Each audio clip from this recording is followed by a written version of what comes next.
বিশ্ব ফুটবলে গেল ৩ দশকে এতটা স্বস্তির সময় হয়তো কখনোই পার করেনি আর্জেন্টিনা। একটার পর একটা শিরোপা জিতেই চলছে দলটি আধিপত্য র্যাঙ্কিংয়েও। ২০২৩ সালের এপ্রিলের পর থেকে শীর্ষস্থানটা নিজেদের সম্পত্তি বানিয়ে রেখেছে আলবিসেলেস্তে।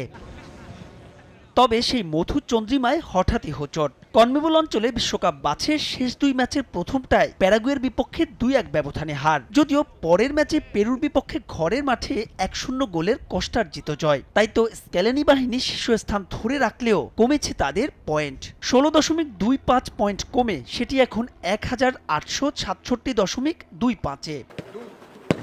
আর্জেন্টিনার পয়েন্ট খোয়ানোয় দুয়ে থাকা ফ্রান্সের সামনে সুযোগ ছিল টেবিলের শীর্ষস্থান পুনরুদ্ধারের, কিন্তু নেশনস লিগে দুর্বল ইসরায়েলের বিপক্ষে ঘরের মাঠে ড্র করায় সেই সুযোগ হেলায় হারায় লেস ব্লোজ। তাই তো নভেম্বরে টানা ২ জয়ে তাদের সঙ্গে ব্যবধান শ্বাস দূরত্বে ৩-এ থাকা স্পেনের, ৪-এ ইংল্যান্ডই। অর্ধেক পাউডারে দ্বিগুণ উজ্জ্বলতা, নতুন রিন অ্যাডভান্সড অর্ধেক পাউডারে দ্বিগুণ উজ্জ্বলতা।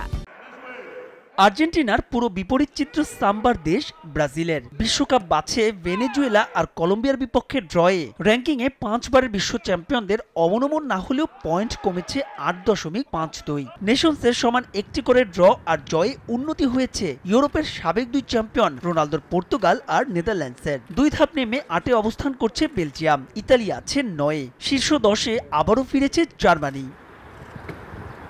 এশিয়ার মধ্যে শীর্ষে থাকা জাপানের অবস্থান ১৫-তে। সাউথ এশিয়ার মধ্যে শীর্ষে থাকা ভারতের অবনমন হয়েছে ২ ধাপ, তারা আছে ১২৭ নম্বরে।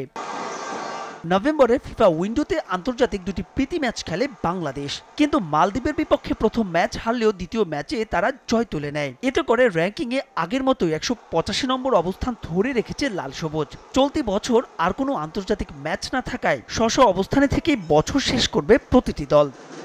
মাহবুব রিমন, সময় সংবাদ।